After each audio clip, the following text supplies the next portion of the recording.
a long time ago, actually back in the 1970s, I used to call a woman by the name of Gladys Black.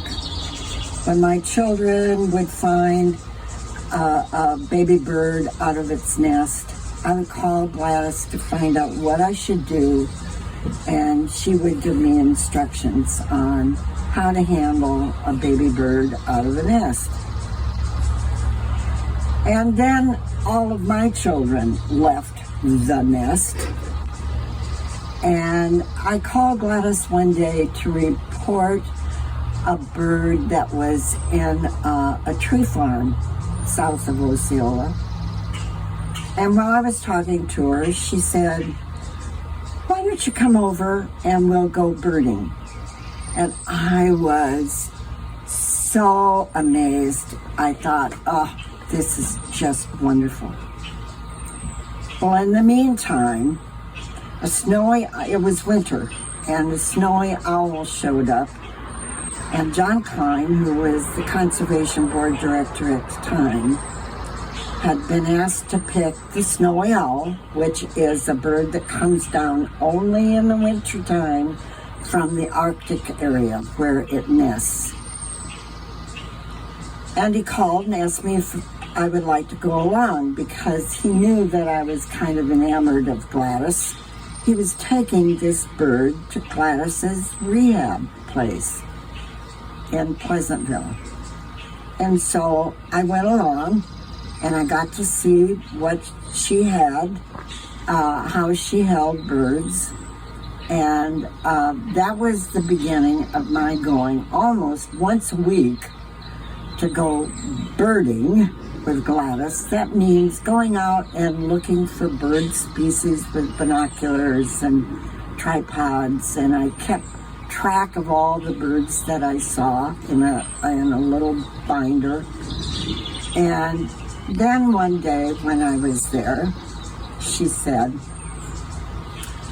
"Why don't you get a permit to work with injured birds?"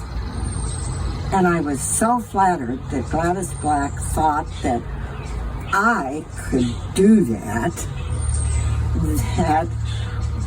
I went ahead and asked for the papers to be sent to me, along with the papers from Iowa, and I got the permit from both the federal and the state people. They told me what I had to do to get ready, to take in birds of prey in particular, and so I set about to build some flight cages for them.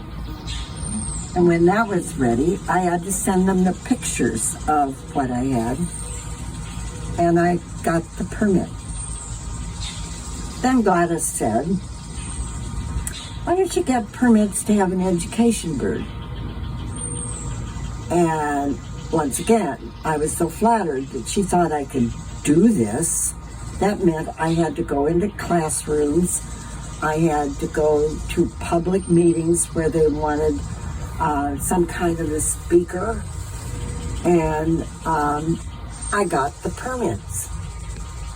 The federal people and the state people gave me the permits. And then she said, "I know, why don't you get a banding permit?"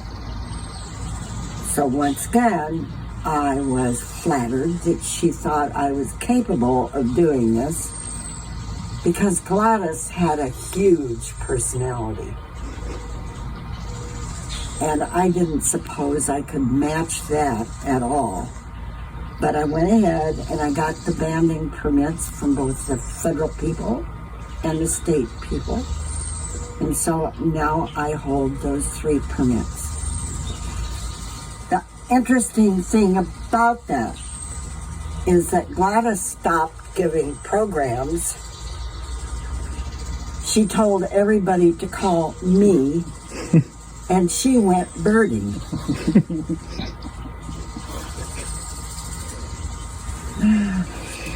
That's the end of that. That's really what happened.